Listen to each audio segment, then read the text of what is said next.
Hello, Retroburn here.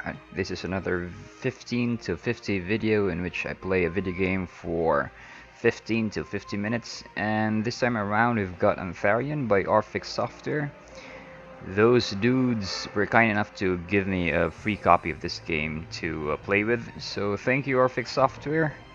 So, sorry about the dogs. Something has riled up the neighborhood. I don't know, maybe a stray cat or something.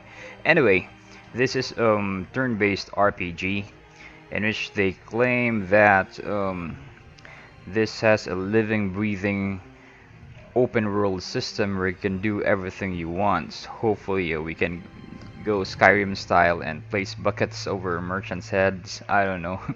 I really have no idea how this game plays. I've seen the screenshots, and I've actually placed this on my wish list. And I was very pleased when I checked my YouTube inbox and found out that there was a 3-month-old letter from Orphic Software saying that I can do whatever I want with the game, do a let's play, a review, or anything. So anyway, here I am, and this game features 7 races and 9 classes, which is very awesome.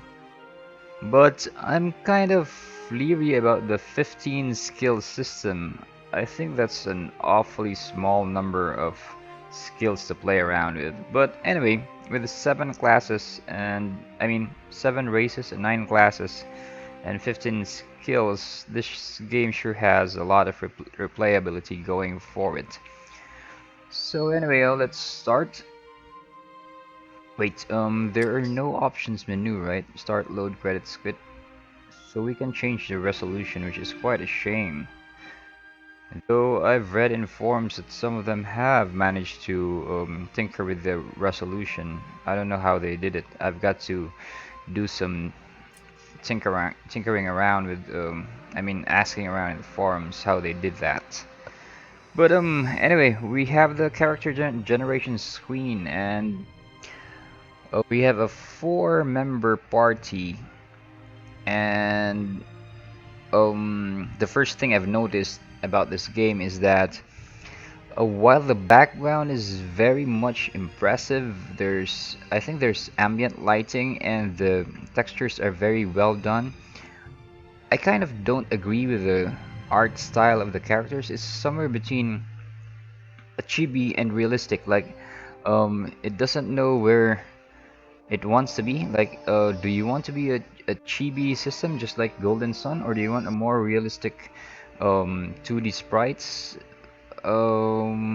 Because I've noticed that the heads are way too big, but they're not that big as in with the chibi characters. So I don't agree with the art style of the characters. But this is an RPG, and the gameplay mechanics will be a major factor, not how the characters look like. I mean, hell, I've played Dwarf Fortress for quite some time, and I still maintain that that game is the best there is. But anyway, I will select our first character. We'll make this one male. I don't know how the combat system in this game works.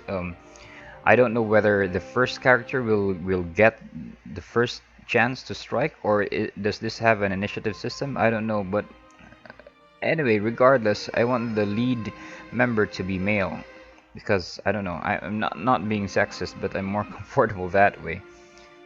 But yeah, we'll make him into a tanky fighter. So let's read the description. The default is warrior. Warriors are a fierce breed and are unmatched in the art of wielding melee weapons. They're capable of dealing massive amounts of damage at close range. This is nice. Let's move on to the next one. Almost nothing in Antharion is off limits to a good thief. Thieves are proficient in the art of lock picking, and they're particularly important when you consider that there are no known spells for defeating locks in Antharion. The sage relies primarily on deep arcane knowledge to perform feats of potion mixing and identification. It's quite useful. Fighters are the most well-rounded, able to both take and deal considerable damage. They're a helpful addition to any party. Rangers are highly skilled with the bow and arrow, allowing them to deal considerable damage while taking very little themselves. Adept in the school of Grey magic, Grey wizards are able to bend the world around them to their will. Adept in the school of White magic, White wizards use their arcane knowledge to heal and protect themselves and their allies. Adept in the school of Black magic, the Black wizard's main focus is on cutting down with a vast repertoire of offensive spells. Custom. I'm not too comfortable with that, seeing that, given that this is the first time we're going to play this game. So let's just go with the safe choice for first character, the fighter. So as you can see, as I change classes, the different stats change. So we'll see what's the difference between fighter and warrior. Two-handed melee. Thief is pickpocketing. So he has defense and one-handed melee stats as his primary skills. So this is the beefier fighter class of the two. What about the other stats? Do they change? Everything is 5. So I think only the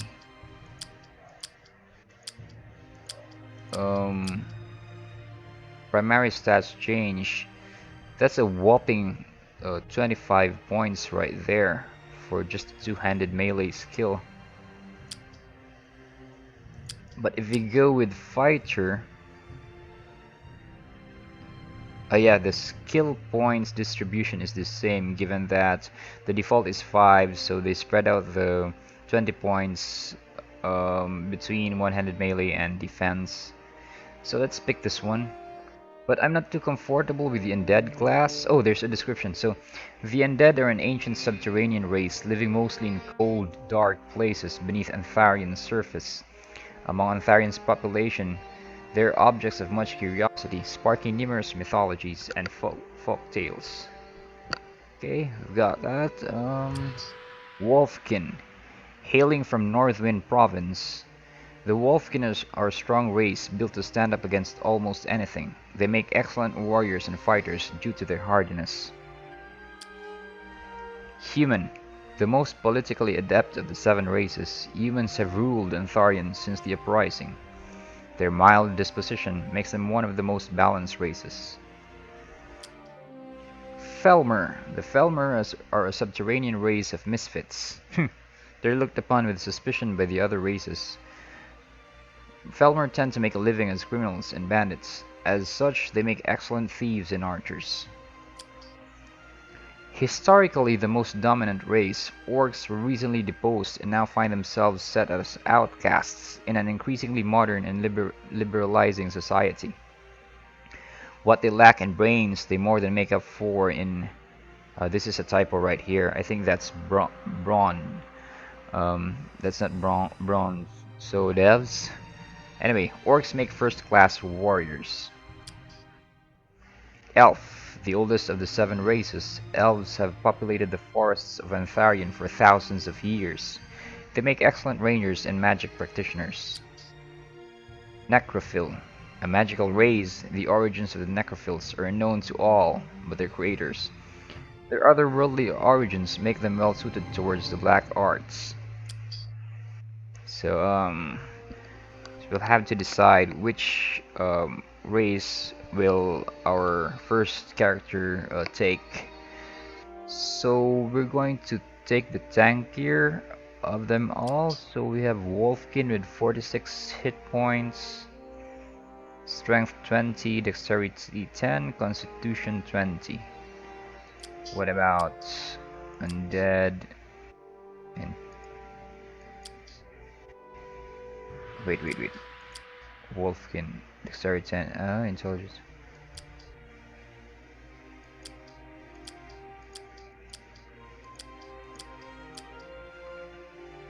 Undead has an intelligence of 15. Whoa. So they're not the usual dumb lot like in games like Dungeons and Dragons and other fantasy RPGs. Strength 15, Wisdom 15, Constitution 10. What about the Orc? 25, Dex 10, Constitution 15.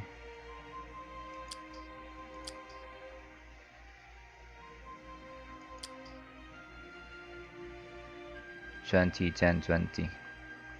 So the Wolfkins really are the tankiest class. So let's make him a warrior, I mean a fighter Wolfkin. And then what are we going to make? Uh, let's call him Silvar. Um, Silvarkan. There. And then for the other party, I think I'm going to make do with a warrior, a healer, a thief, and what's going to be the last one? A warrior, a healer, a thief, and a mage. Will that do? We'll make her.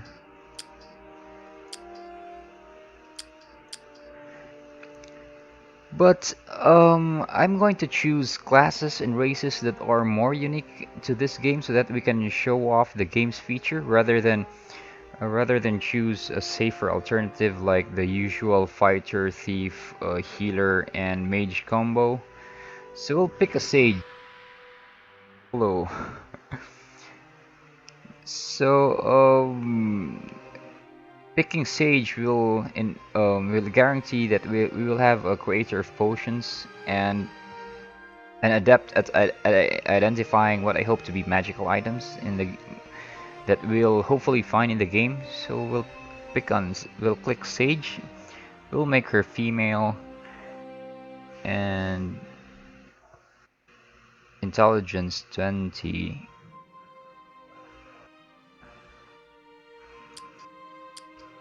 So changing the race doesn't do anything, does not alter the skills. So it's only the stats here, the attributes, and these other stats like hit points, spell points, and action points.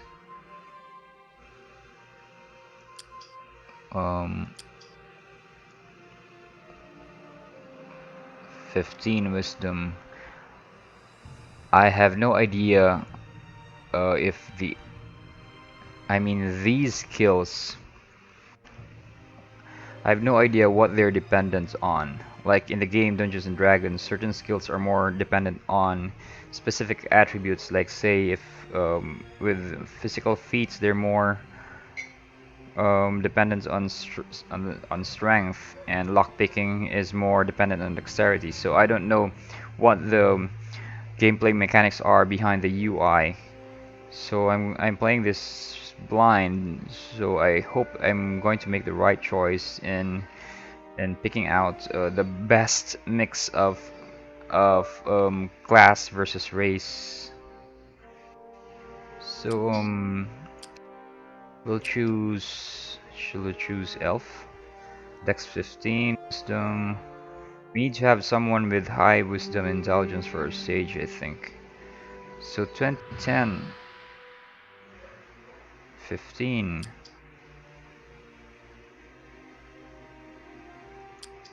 So it's dexterity, so she's more agile if we are to make her an elf. Constitution 10, but she's more fragile in that her constitution is only 5. Undead 2015. Woza! The undead have a wisdom of 20 in this game. That's a quite unique take on how undead should be like. Human, Felmer, nope. Orc, nope. So I think the choice is going to be down to elf versus necrophil. But seeing that this is going to be our dedicated healer, we need her to be tanky enough to go running around the battlefield and not, it's quite a very odd choice if you make your healer very frail and you end up casting all the heal spells on yourself because you're constantly on the verge of dying. So let's choose Necrophil for our Sage. She's going to be a female Necrophil. And then we'll choose her face. Woza.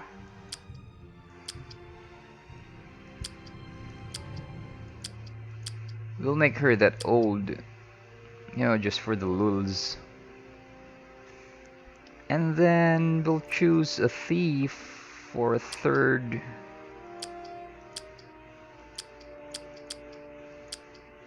Because I think with any fantasy world, there are going to be lots of there are going to be lots of locked doors and traps. So a thief is really necessary. Unless maybe if I play this game again and choose a different path that makes it harder for me, so maybe I'll choose I don't know, an all warrior party or something like that. But we'll choose the Felmer race because that's a race unique to this game, and as I've said, we'll have to do our utmost to show off Antharion's unique traits, and one of these are their unique races in it. So yep, and we'll make it female again. And the face, too cute, too dorky. Hey, this is nice. Or maybe this one. This one has a roguish look to her. Yep, that one will do. Oh man, our party are very fierce looking. It's like an all evil party. So the last one, we'll have to pick someone who's going to do a lot of damage. So maybe a mage. Yeah. We'll choose...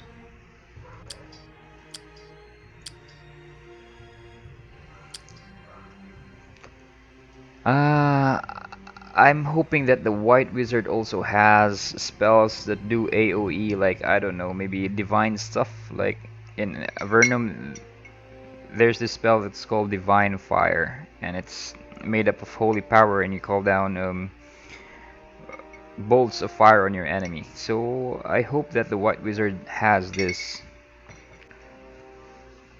But I think our party is very defensive if I choose a White Wizard. I mean, we have a fighter who's not going to do enough damage compared to the warrior. We have a sage and we have a thief, so I think we will have to pick someone who's more damage oriented. Like, yeah, the Black Wizard. Or I don't know, maybe we'll pick the gray one. Just so...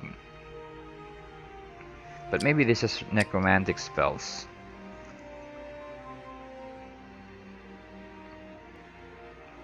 This one is more mysterious. I don't know what bend the world around them to their will means.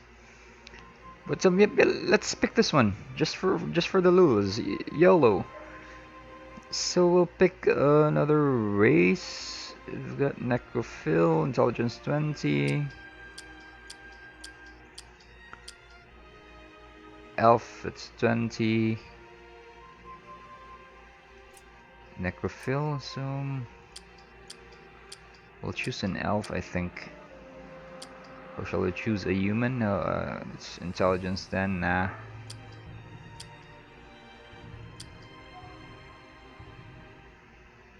Yeah, sure. We'll pick an elf, a gray wizard elf. And oh, they still don't have names.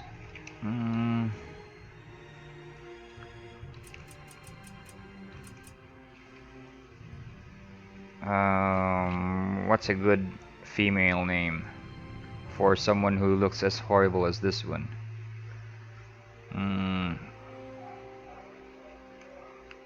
Say Ragtha. Okay, we'll call her that.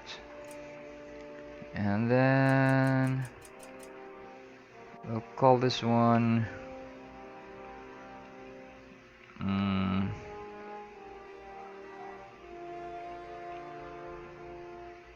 What's a good name for a thief? Doorknob? That's so Dragonlance.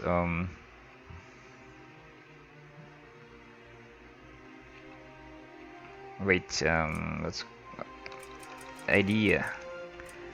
Leyefa. How many characters?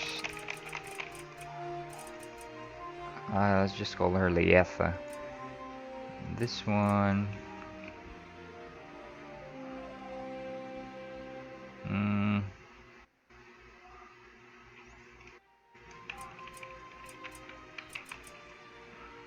How about that? Something exotic. Silvarkan, Ragtha, Magnaka, and Leyefa. Okay, we'll start. So I don't know what to expect in this game. I'm not sure if this is a roguelike or if this is a campaign with cutscenes in it. But anyway, let's start the game. Nestled deep within a faraway corner of the cosmos was a small lush world that would come to be known by its inhabitants as Antharion. After a long civil war spanning thousands of years, Antharion was united, ushering in an unprecedented era of peace and prosperity. Now, there's something wrong with the writing there that lacks a comma. After a long civil war spanning... Oh yeah, that's right. What was I thinking? But recently, clouds had begun to gather on Antharion's horizon. A dark and unnerving energy took hold of the citizenry. While no one was sure just what it was, everyone seemed to have sensed its presence. Without any warning, the sleepy village of Shadowbrook was attacked and completely annihilated. The destruction of Shadowbrook led to a climate of fear and unrest across the land. Deep below the village of Shadowbrook was a dungeon where criminals condemned to death would await their untimely fates. During the attack, the prison's guards rushed to the surface to defend Shadowbrook, leaving behind 4 unguarded prisoners. An hour later, when the guards still hadn't returned, one of the prisoners decided to use a rusted nail he'd hidden away to pick his cell's iron lock. Definitely come a problem there. Devs, you might want to fix that with a patch. Okay, so here we... New quest has been added to the journal. No tutorial of any sort. This is fantastic. Map. Okay.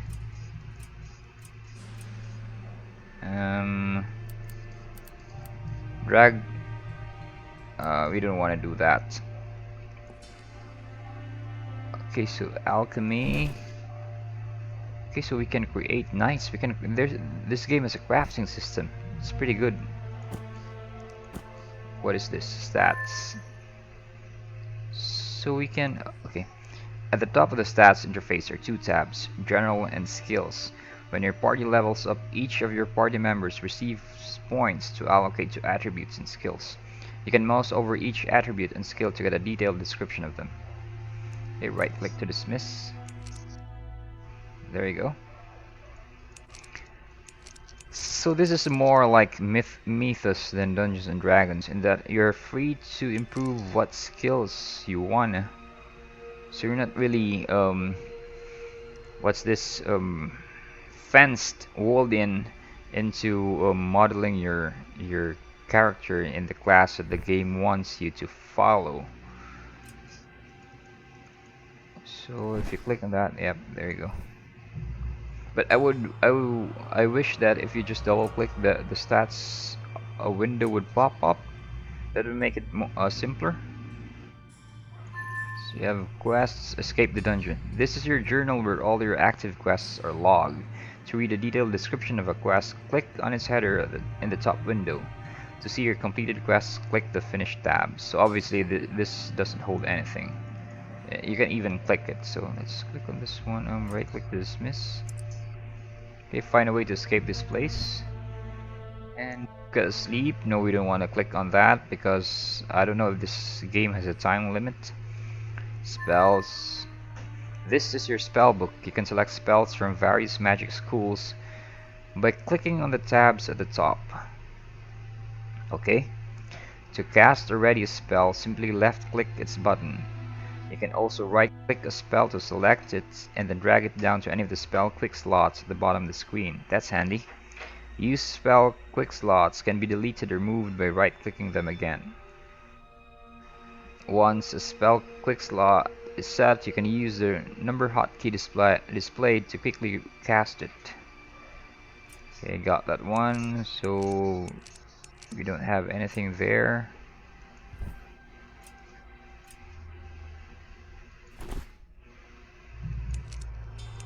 What's this, polymorph? Polymorph. Target's form is transmuted into that of a pig, fully replenishing its health and causing it to wander aimlessly in a confused state. So is this a permanent thing? Because if it is, that's kind of OP.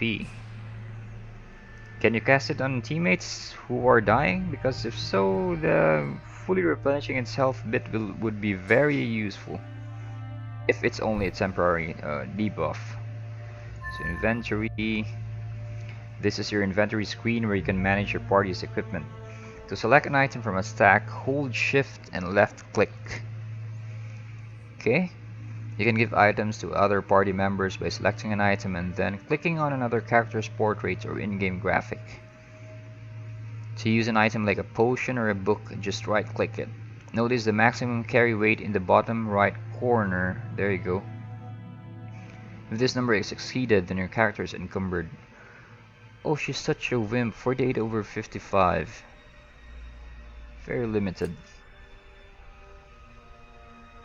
And she's shackled. it does provide armor 1, so let's leave them there, unless it's doing something like impeding movement or dexterity. Could we take it off? There you go. So let's see if taking it off strength, dex, it doesn't. Excuse me. Nope, it doesn't. So let's leave it there. Weight 45. If we take it off, yeah, it still does figure into its encumbrance even if you put it in inventory. Because in the video game Avernum, if you put it in your inventory, the weight of the object won't matter anymore. So this game doesn't have that kind of system. Travel map. Can't in dungeon. So okay. So this is another one of my complaints about Antharion. It doesn't have complex animations. Like if you just do this, they look just like they're sliding. They're not walking or anything. But this is a pretty subjective thing. I mean, a lot of people like this. I mean, not a lot, but retro gamers will have a kick out of this. Very simplistic, very easy. How do we lockpick this one? Okay, out of lockpicks, so we can't. Oh, what does she have in her inventory? Spells. There you go. No lockpicks there. So what does the... Oh, there you go. There's the option screen. Graphics. Resolution auto. I'll pause the video here and see if I can change the resolution. Okay, so pausing in 3, 2, 1. So I have changed the resolution to 120, 1280 by 720, but it did nothing. So I think that was the resolution we were playing in before I paused the video. But anyway, change the quality setting to high, and then change the audio to these settings right there, and then just discover that they're hotkeys. So quick slots 0 to 9, open loot container, G, swap equipment, X, attack, pickpocket, right click, enter in space, and stack item, shift plus click, party cycle, tab, main menu, escape, combat, visibility, I don't know what that does, is V, and movement is the standard, WA is the thingamajig, journal is J, spellbook is B, inventory is I, character stats is C, minimap is M, alchemy is H, sleep is R, travel map is C. So no lockpick there, so we can pick that one open. So let's move on. Nothing here.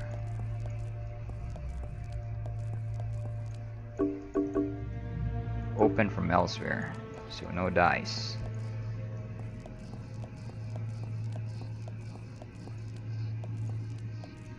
Can we open this? If you're near a container, you can auto-open it by pressing G. To pick up an item from a container, left-click it. To auto-loot a single item, right-click it. So you can take all of the items in a container by clicking the top left button or by pressing G.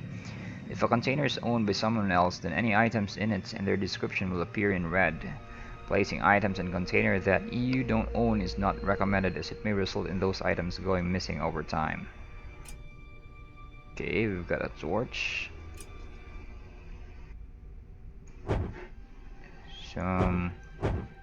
There you go. And where did that go?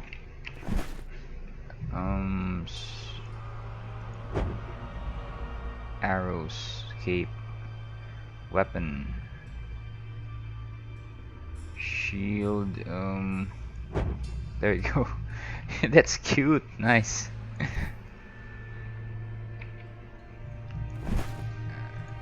Okay, so improved line of sight right there.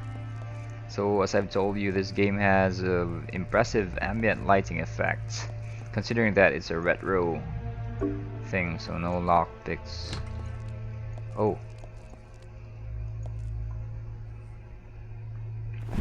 There you go, arrows. We'll give it to her. And then common lead necklace. Okay, also give it to her.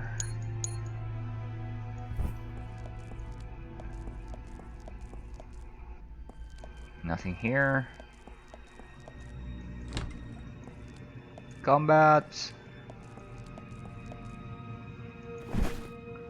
Lockpicks, nice. Take all.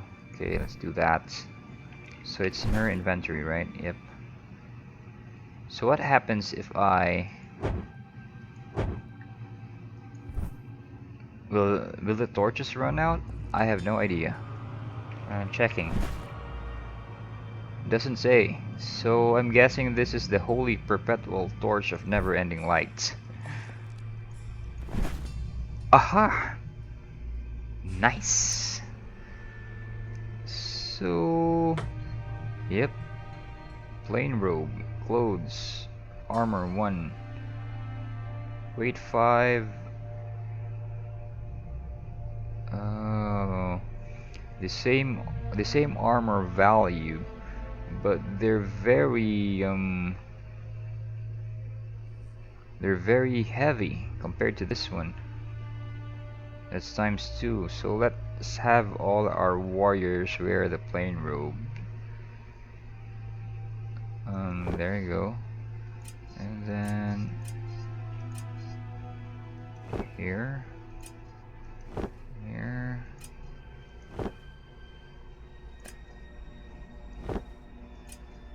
right clicking,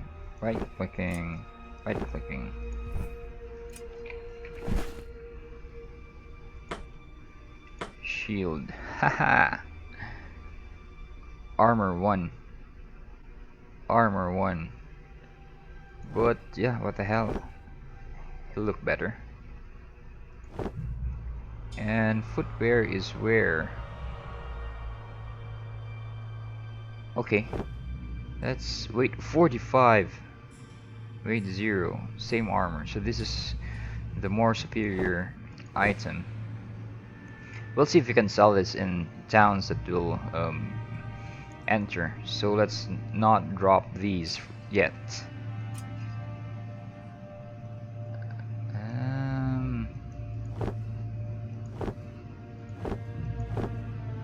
Okay.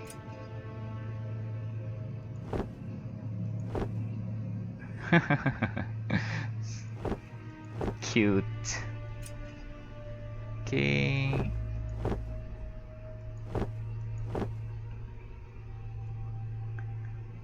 There you go. Now they look more decent to me. Nothing there. Nothing there.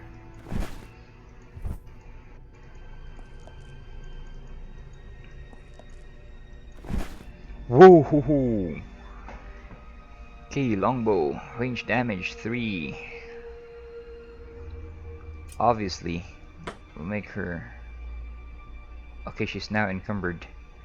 But let's worry about that later.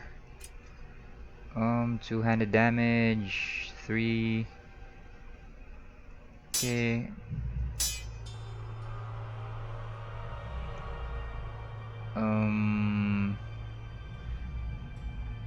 Staff two-handed. Two-handed. Let's make... Wait, let's have the elf carry this one.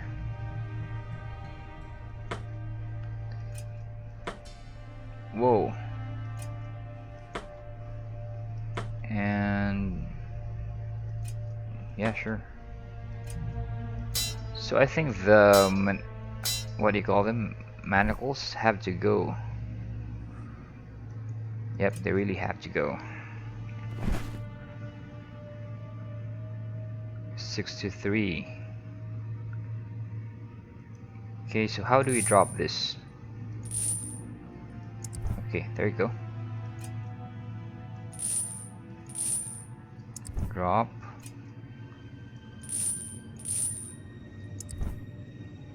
Okay, everything is now fine and dandy. Stats.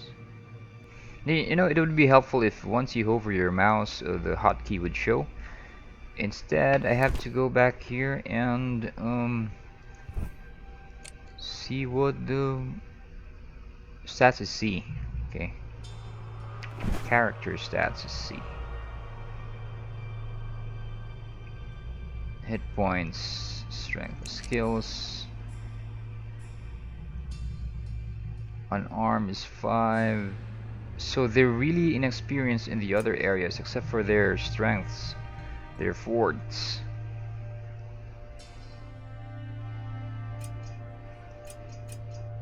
But anyway, inventory.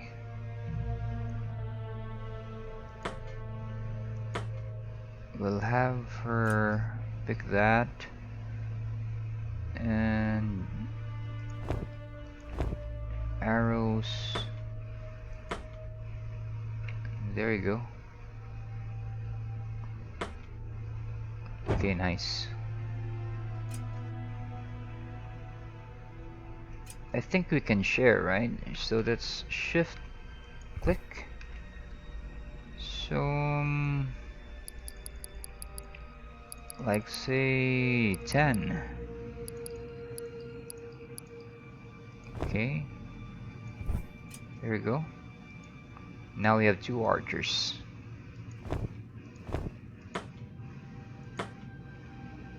I don't know about you, but I'm having a blast playing this game. All this going around and giving weapons to these characters brings me back to the days of when I was playing, what was that, Tactics Ogre, and the other JRPG games I've played. I'm by no means a connoisseur, but I've played a fair share of my JRPGs. So we've got the elf has the bow, but wait, let's just, there you go. I wonder if the crooked staff will improve his spellcasting abilities. I'm not too sure, but just to make sure, we'll have her equip the staff and the bow and arrow just to be on the safe side. And our sage doesn't have any weapons, so I think I'll just give her the one-handed sword. There you go. Let's go there and 3, 1. Okay, and then let's quick save.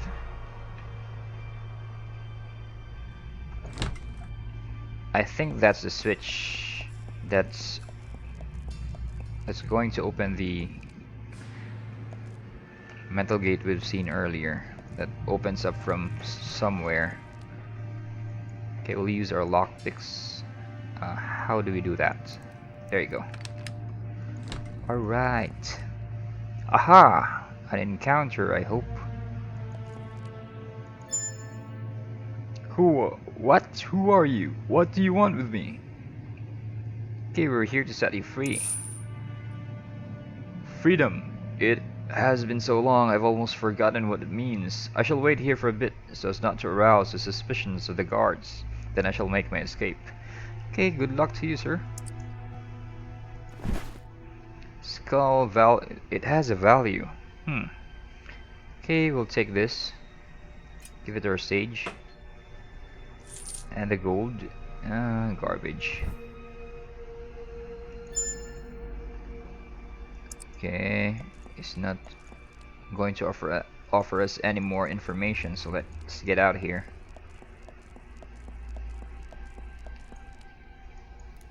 Picking this one. Ooh, bloodstained cell. Creepy. Gold rock.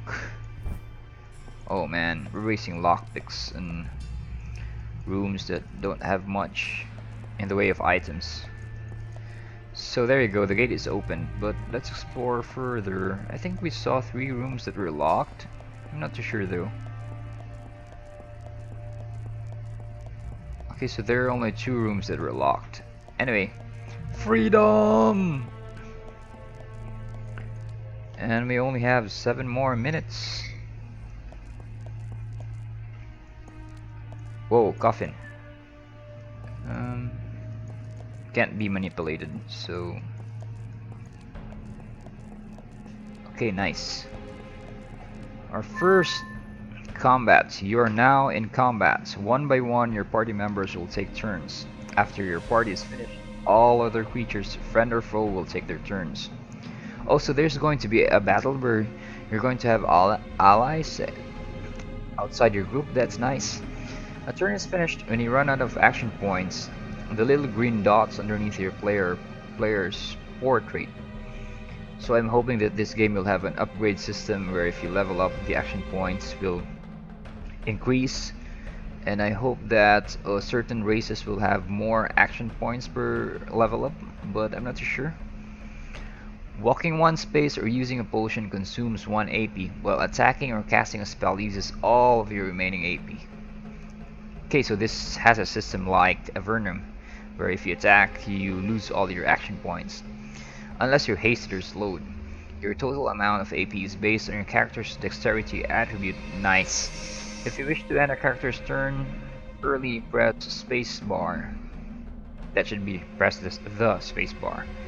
Combat will end when either or all of your foes are dead, or if you've gone far enough away from them. So there's a run option. Note that when casting a targeted spell, your caster's distance from his target will affect spell accuracy.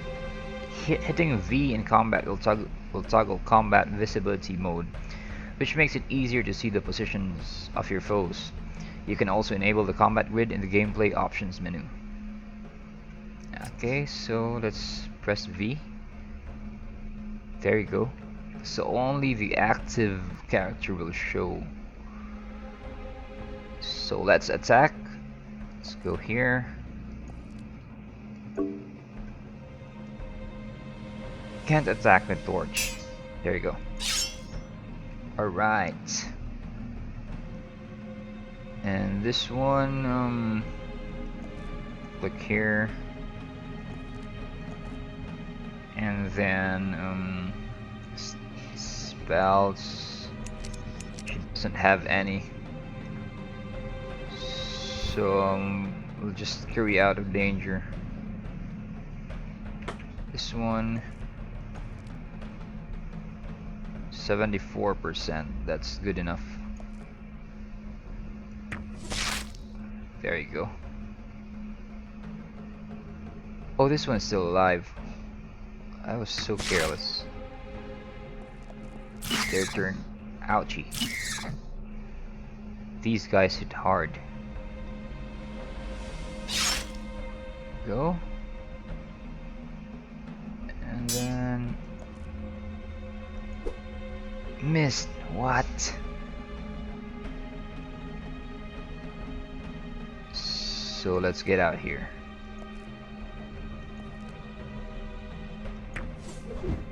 Oh man.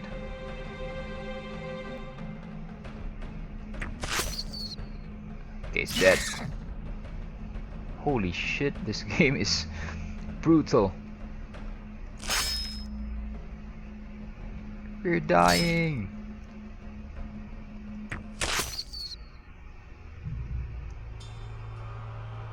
Okay, so that ends the encounter, I think. Yep. Nothing here. Some in the way of spells. Do we have healing ones? No dice, this is a rogue. So it's just a polymorph. Okay.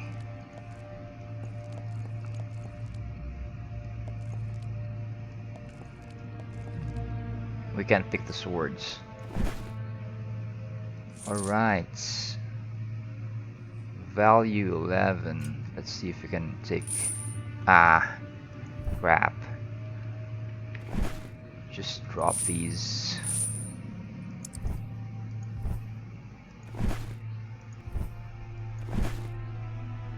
Okay, they all contain shackles.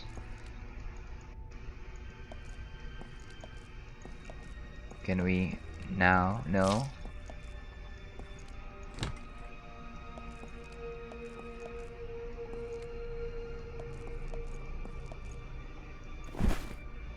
Fish, food.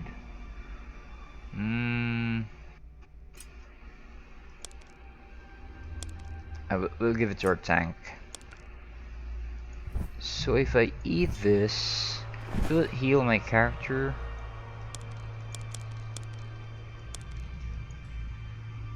No? Double click. Okay, we can't do squat. Right clicking doesn't do a thing, double clicking doesn't. And giving to him doesn't do anything either.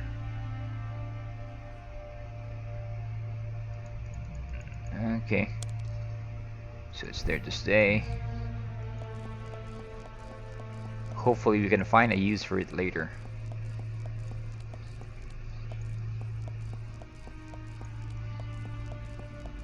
Okay, let's explore every nook and cranny here. Alright.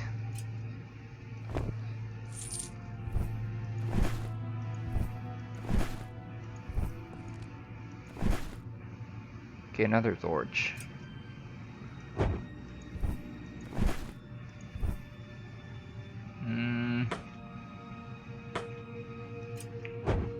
There you go.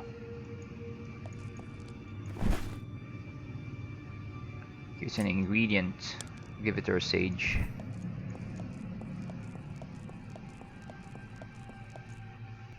I wonder if we can give this to our sage here and then stats.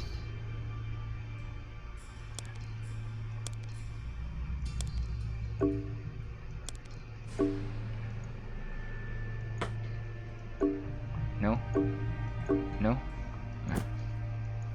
Okay. Whoa, encounter. Crap.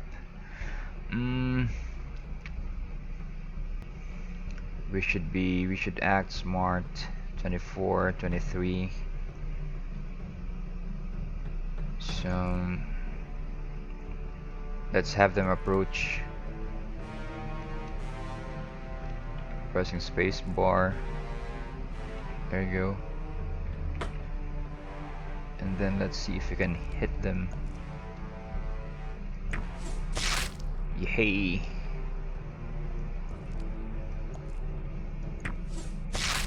Yay! Okay, not the archers, not the archers.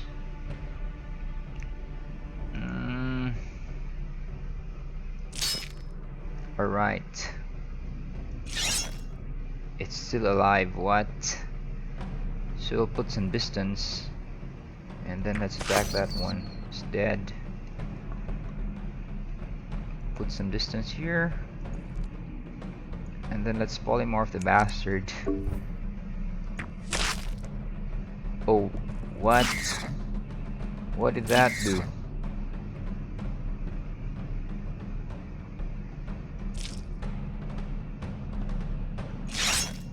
There you go. Please hit. Yes. Oh my god, she's dying.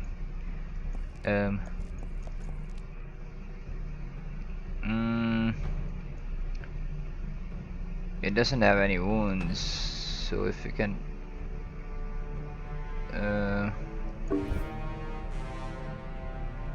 must equip staff. Okay, so there you go.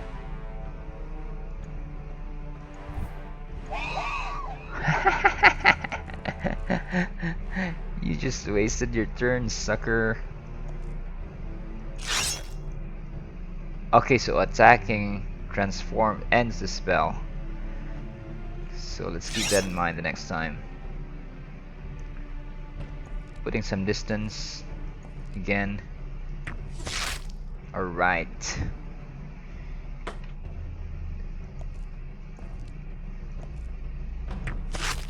Alright. Oh man. Okay, that ends the turn. So we've run out over 50 minutes. But we'll just explore this room.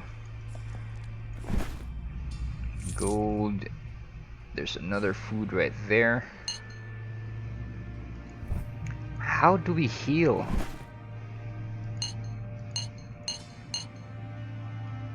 Gold. Quests. Travel map. Okay, so there's a sleep option. I forgot about that one.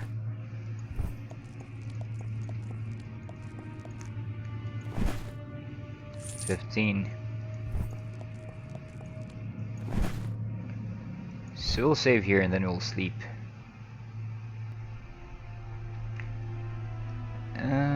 Sleeping. This is your sleep interface. Sleep allows you to restore your party's hit points. And what's SP? That's like mana. So maybe it's spirit points. It requires food to do so. The amount of food required depends on the amount of HP and SP your party members have. Once your party's HP and SP have been fully restored, you can sleep simply to pass the time without having to use food. Okay, so let's see. Do we have to distribute the food? This one has the fish, right? Nope. So let's give it to this one. I have a theory that whoever holds the food will only get the healing, but it's just a theory. And the other members that don't have food will only have a modest amount of healing done to them. But anyway, let's do that. Let's sleep for, I don't know. Let's max it out 8 hours. Hallelujah.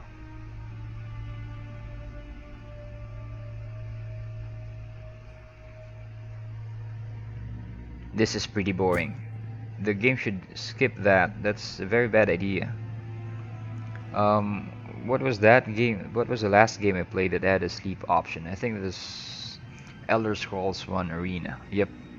The game doesn't have that timer thingy. Once you sleep, you just set, and then you click on sleep, and then you wake up. But anyway, this has been Retroburn, and you've just seen my 15 to 50 run of Antharion, a turn-based RPG by Orphic Software. If you want this playthrough to continue, please like and comment. Would go a long way to support the series, but if not, I'll just pick another game that you'll be more interested in. So see you in the next vid. Please like and subscribe. Stay cool, stay frosty.